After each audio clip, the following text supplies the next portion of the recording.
నమస్కారం. వినుకొండ న్యూస్కు స్వాగతం. ఈనాటి ముఖ్యాంశాలు.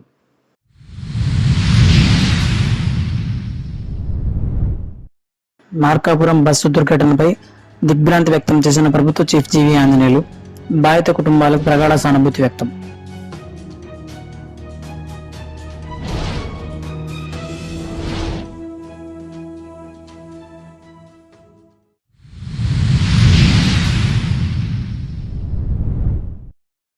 మోడల్ స్కూల్లో ఇంటర్ చేరేందుకు దరఖాస్తుల ఆహ్వానం.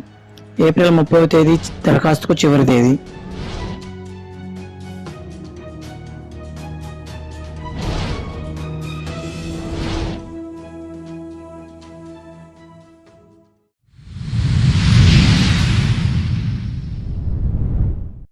ఏఐటీయూసీ పల్నాడు జిల్లా ద్వితీయ మహాసభల కరపత్రాల ఆవిష్కరణ.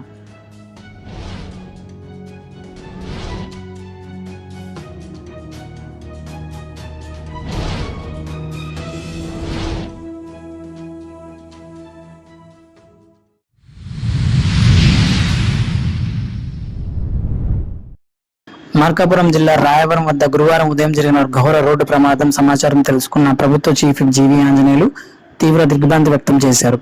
దుర్ఘటనకు సంబంధించిన సమాచారాన్ని ఫోన్లో అధికారుల ద్వారా తెలుసుకున్నారు. ప్రైవేట్ ట్రావెల్స్ బస్సు టిప్పర్ ఢీకొన్న ఘటనలో 10 మందికి పైగా ప్రయాణికులు సజీవ దహనం కావడం అత్యంత విషాదకరమన్నారు. దుర్ఘటనలో మరణించిన వారి కుటుంబాలకు చీఫ్ జీవీ తన ప్రగాఢ సానుభూతిని తెలిపారు. ప్రమాదంలో గాయపడిన వారికి మెరుగైన వైద్య సేవలు అందించాలని కోరారు.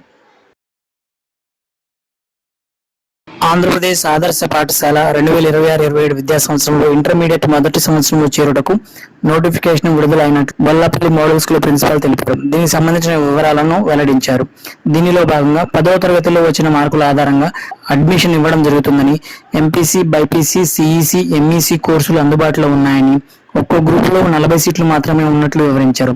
విశాలమైన భవనాలు, ప్రత్యేక ల్యాబ్ సౌకర్యాలతో పాటు నిష్ణాతులైన ఉపాధ్యాయులచే బోధన అందించడం జరుగుతుందన్నారు. బాలికలకు హాస్టల్ వసతి ఉందన్నారు. అర్హులైన విద్యార్థులు ఆన్లైన్ ద్వారా ఏప్రిల్ 30 నాటికి దరఖాస్తు చేసుకోవాలని సూచించారు. స్థానిక కొండ ఘాట్ రోడ్ వద్ద నిర్మాణం జరుగుతున్న బ్రాహ్మణ భవన్ నందు శ్రీ మదమంచిపాటి వీరాంజనేయ స్వామి బ్రాహ్మణ సేవా సమితి బ్రాహ్మణ సత్రం కరపత్రం ఆవిష్కరణ చేపట్టారు. ఈ కార్యక్రమంలో సీనియర్ టీడీపీ నాయకులు 4వ ward councillor PV Suresh Babu మాట్లాడుతూ, ఏప్రిల్ 6వ తేదీన జరగబోయే శ్రీ మదమంచిపాటి వీరాంజనేయ స్వామి తిరునాళ మహోత్సవంలో నియోజకవర్గంలోని బ్రాహ్మణ బంధు ఐకమత్యంతో అధిక సంఖ్యలో పాల్గొని మదమంచిపాటి వీరాంజనేయ స్వామి బ్రాహ్మణ సేవా సమితి ఆధ్వర్యంలో నిర్వహించబడే బ్రాహ్మణ సత్రంలో జరిగే పూజలు, హోమాలు, ఆకు పూజల్లో పాల్గొని అన్నప్రసాదం స్వీకరించి స్వామివారి కృపకు పాత్రలు కావాల్సిందిగా కోరారు. కార్యక్రమంలో బ్రాహ్మణ సంఘం పెద్దలు పాల్గొన్నారు. All India trade union Congress AITUC Palnadu జిల్లా ద్వితీయ మహాసభలు ఈ నెల 31వ తారీఖున నరసరావుపేట ఎన్జీఓ హోంలో ఏఐటీయూసీ పల్నాడు జిల్లా ద్వితీయ మహాసభ సంబంధించిన కరపత్రాలను విడుదల చేశారు. ఏఐటీయూసీ నియోజకవర్గ కార్యదర్శి బూదల శ్రీనివాసరావు మాట్లాడుతూ, భారత కార్మిక వర్గం మొదటి కేంద్ర కార్మిక సంఘం దేశ వాణిజ్య రాజధాని ముంబై నగరంలో 1920 అక్టోబర్ 31న పురుడు పోసుకుందని, నాటి నుండి నేటి వరకు అలుపెరగని పోరాటాలు చేసిందని వివరించారు. ఈ మహాసభలను జయప్రదం చేయాలని పిలుపునిచ్చారు. కార్యక్రమంలో ఏఐటీయూసీ నాయకులు పాల్గొన్నారు.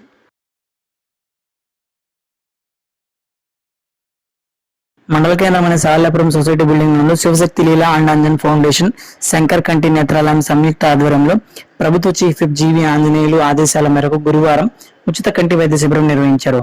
సాలాపురం మండలంలోని గ్రామాల నుండి ప్రజలు భారీగా తరలివచ్చి కంటి పరీక్షలు చేయించుకున్నారు. శంకర్ కంటి ఆసుపత్రిని వచ్చిన కంటి వైద్యులు పరీక్షలు నిర్వహించి ఉచితంగా మందులు పంపిణీ చేశారు. కంటి పరీక్షలు చేయించుకున్న వారిలో 110 మందికి కంటి శుక్లాల ఆపరేషన్ అవసరమని వైద్యులు గుర్తించారు. వారిని శివశక్తి ఫౌండేషన్ ఆధ్వర్యంలో శంకర్ కంటి ఆసుపత్రికి తరలించి కంటి శుక్లాల ఆపరేషన్ చేయించడం జరుగుతుందని foundation manager Phanikumar, political manager Dilip తెలిపారు. కార్యక్రమంలో మండల టీడీపీ నాయకులు, సిబ్బంది పాల్గొన్నారు.